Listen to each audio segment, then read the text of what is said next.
Operation সিঁদুরের পর বিভিন্ন রাজ্য সফর শুরু করেছেন নরেন্দ্র মোদী। তুলে ধরছেন অপারেশন সিঁদুরের সাফল্য, হুঙ্কার দিচ্ছেন পাকিস্তানকে।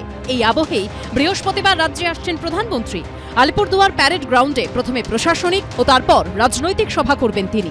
তার ঠিক আগেই তৃণমূলকে আক্রমণের সুর বেঁধে দিলেন খোদ নরেন্দ্র মোদী। সোশ্যাল মিডিয়ায় লিখলেন, আগামীকাল পশ্চিমবঙ্গ বিজেপির জনসভাকে সম্বোধিত করব।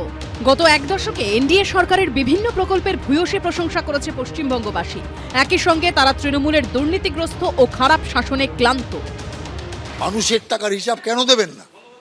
এই সততার সরকার, এই সততার পরীক্ষা, এত বড় বড় সততার পোস্টার দিয়ে শেষ পর্যন্ত এই জিনিস।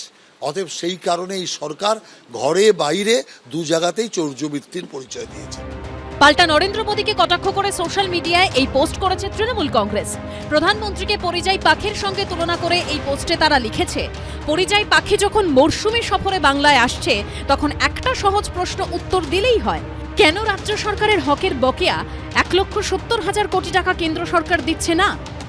খালি হাতে আসছেন, বাংলাকে বঞ্চনা করে 1,70,000 কোটি টাকা দেননি, মনরেগার টাকা দেননি, 100 দিনের টাকা দেননি, 59 লক্ষ জব কার্ড হোল্ডার 3,700 কোটি টাকা দেননি, মমতা ব্যানার্জিকে দিতে হয়েছে বাংলার ফান্ড থেকে। 12 লক্ষ আবাসের টাকা মমতা ব্যানার্জিকে বাংলার বাড়ি থেকে দিতে হচ্ছে, আপনি দেননি। খালি হাতে বিষ ছড়াতে আসছেন, পোস্ট করছেন, মিথ্যা পোস্ট করছেন। বৃহস্পতিবার সকাল 10টায় বাগডোগরা বিমানবন্দরে নামবেন প্রধানমন্ত্রী। সেখান থেকে হেলিকপ্টারে যাবেন সিকিমে। সেখানে কর্মসূচি সেরে হেলিকপ্টারে সোজা পৌঁছবেন আলিপুরদুয়ারে। আলিপুরদুয়ার শহরের অন্যতম প্রাণকেন্দ্র, জেলা শাসকের দপ্তর ডুয়ার্স কন্যার সামনে আমি দাঁড়িয়ে রয়েছি এবং এই যে দেখছো একে একে গাড়ি ঢুকছে, প্রস্তুতি চলছে প্রধানমন্ত্রীর সভার।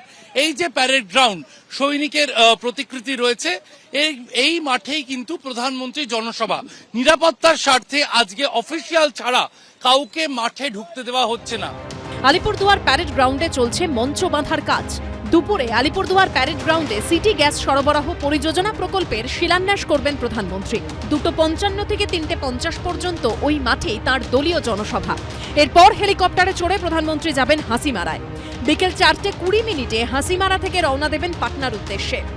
আলিপুরদুয়ারবাসী অনেক দিন পরে কোনো প্রধানমন্ত্রীকে আলিপুরদুয়ার বুকে পাচ্ছে, তাই শুধু ভারতীয় জনতা পার্টি না, সকল জনগণের মধ্যে একটা প্রচণ্ড উৎসাহ উন্মাদনা রয়েছে। উত্তরবঙ্গ বিজেপির শক্ত ঘাঁটি। লোকসভা ভোট ও বিধানসভা ভোটে ভালো ফল করেছে তারা, কিন্তু উপনির্বাচনে মাদারিহাট বিধানসভাটি বিজেপির থেকে ছিনিয়ে নিয়েছে তৃণমূল।